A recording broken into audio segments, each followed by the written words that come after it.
Hello everyone, welcome today to Good Grow, where I'm going to be teaching you how to plant and grow your own microgreens. Now we're just going to start out with our basic tray.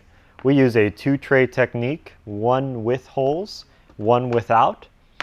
The one without holes will hold bottom water later on in the growth cycle, while the one with holes will allow that water through to the bottom area of the microgreens. Now we're going to be using a alfalfa sprout mix. If you're using other types of seeds, usually the bigger ones that require pre-soaking, don't be afraid to pre-soak them before you start this step. First thing we're going to do, grab a water bottle, mostly a misting bottle. We buy this at Lowe's for about $2. Fill it with water, and you're going to pre-mist the bottom of the tray.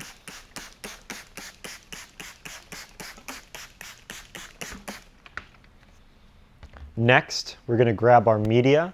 Whenever you're growing microgreens, make sure the media you select is going to be not only absorbent, but porous enough. A lot of people like using a 50-50 peat moss perlite mix. That works, but for us today, we're going to be using a cocoa mix, specifically the product Canna Cocoa from the Canna company.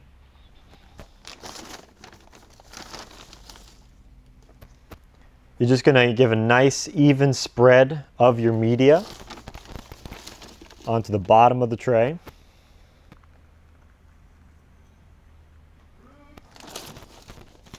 Don't be afraid to take your time with this. Make sure it's even. That's the main point, because any types of dips or divots can affect the end product of your microgreens.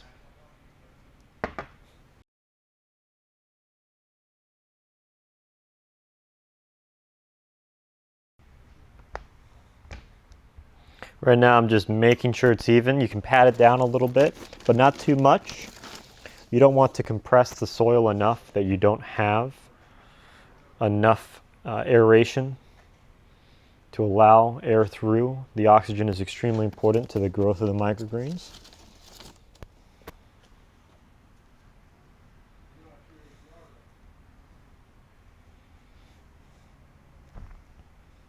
And once you feel like you have a nice even layer of soil, you're going to want to pre-soak it before you lay down the seeds. So just give it a nice little misting with that misting bottle. I'll show you that in one brief moment.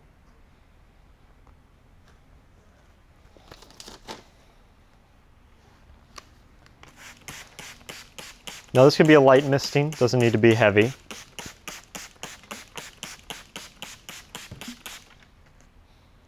Now is when you're going to spread the seeds around. It's important to get an even spread of the seeds. Take your time with it, and when you do dump out the seeds, go nice and slow.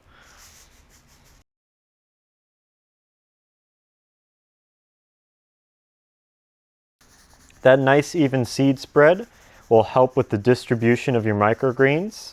Keep them nice and apart, so you get a nice even layer at the top when you're finished. And don't be afraid to take your time doing this. This is one of the most important steps when growing microgreens. And if you mess up, you can push around the seeds a little bit to make it a little more even.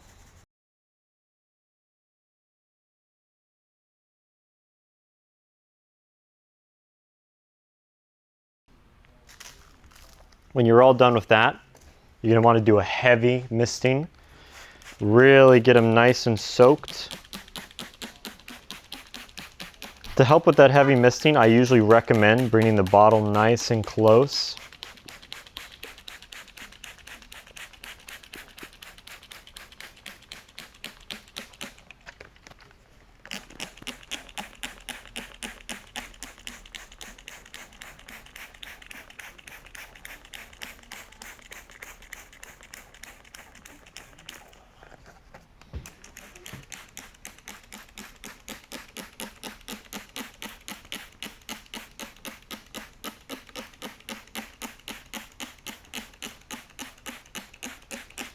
After you finish that misting, you're going to want to set that weight right on top. Here we're just going to be using some receipts with one of the other trays to simulate that weight. The weight is extremely important as it provides the pressure required to germinate those seeds. And don't be worried about the amount of weight you're putting on top. The seeds can handle it. You'll be surprised how far up they can go with how much weight is on top of them. And you will know that they're ready for the light when that tray is lifted up. And then you just remove the tray, set them underneath sunlight, and you're all set, ready to go. Hey, here we are with the finished product. As you can see, it has a nice, beautiful, even layering. That's mostly due to the fact that we added that pressure early on in its development, and it's come out absolutely gorgeous, as you can see. We ourselves use bootstrap farmer trays, mainly due to the fact that they're low rise. Makes it super easy for us to cut as low as possible on those microgreens, making harvest so much easier, and you get so much more out of your harvest. Another reason is these trays are really durable, as you can see, like this. So they're reusable. They come in white, so it's easier for us to clean.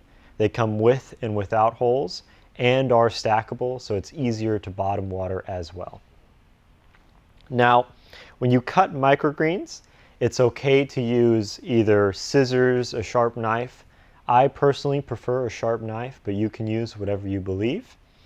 You're going to want to grab at the top of the microgreens, and then when you grab at the top, you just cut as low as you can by the roots.